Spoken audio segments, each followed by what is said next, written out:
നമസ്കാരം, എന്റെ പേര് അമ്മിണിക്കോഴി. ജഡ്ജിയെ, നിങ്ങൾ ഇത് കേൾക്കണം. ഞാൻ ദിവസവും കഷ്ടപ്പെട്ട് മുട്ടയിടും. പക്ഷെ ഇത്ര നാളായിട്ടും എനിക്കൊരു കുഞ്ഞിനെ കിട്ടിയിട്ടില്ല. ആ സൈക്കോ ജിമ്മൻ ചെറുക്കൻ എല്ലാം എടുത്തോണ്ട് പോകും. ഒരെണ്ണം, ഒരൊറ്റ എണ്ണത്തിനെങ്കിലും എനിക്ക് തരാൻ പറയണം. ഞാൻ പേസ്റ്റ് കുമാർ, എന്റെ പൊന്നോ, ആ വെണ്ടയമണിയൻ എന്നെ പീഡിപ്പിക്കുക. എന്റെ കോലം കണ്ടില്ലേ? ഞാൻ തീർന്നിട്ടും എന്നെ അവൻ കീറിയും മുറിച്ചും ഇഞ്ചിഞ്ചായി എന്നെ കൊല്ലുക. എന്നെ ഒന്ന് കൊന്നു തരുവോ ജഡ്ജിയെ?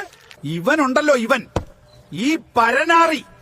അതെ, ഇത് കോടതിയാണ്, മര്യാദയ്ക്ക് സംസാരിക്കണം. ഓക്കെ ബ്രോ, ഈ പ്ലാകാച്ചിക്കണ്ണൻ എന്നെ രാവിലെ മുതൽ വൈകുന്നേരം വരെ ഉപയോഗിക്കും. എന്നിട്ട് ചാർജ് കുത്തിയിട്ട് സ്വിച്ച് ഓൺ ആക്കാൻ മറന്നുപോകും.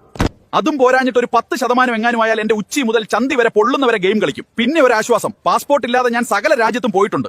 ജഡ്ജ് ബ്രോ, ഞാൻ അത്യാവശ്യം ലക്ഷറി ആയിട്ടുള്ള ഒരാളാണ്. പക്ഷേ ഇവിടുത്തെ അമ്മ എന്നെ അച്ചാറും വളിച്ച സാമ്പാറും നിറയ്ക്കാനാണ് ഉപയോഗിക്കുന്നത്. ഇതിന്റെ പാർട്ട് 2 വേണമെങ്കിൽ കമന്റ് ചെയ്യൂ. ഇതിൽ പറഞ്ഞ പോലെയുള്ള നിങ്ങളുടെ ആ ചങ്കിന് മെൻഷൻ ചെയ്യൂ.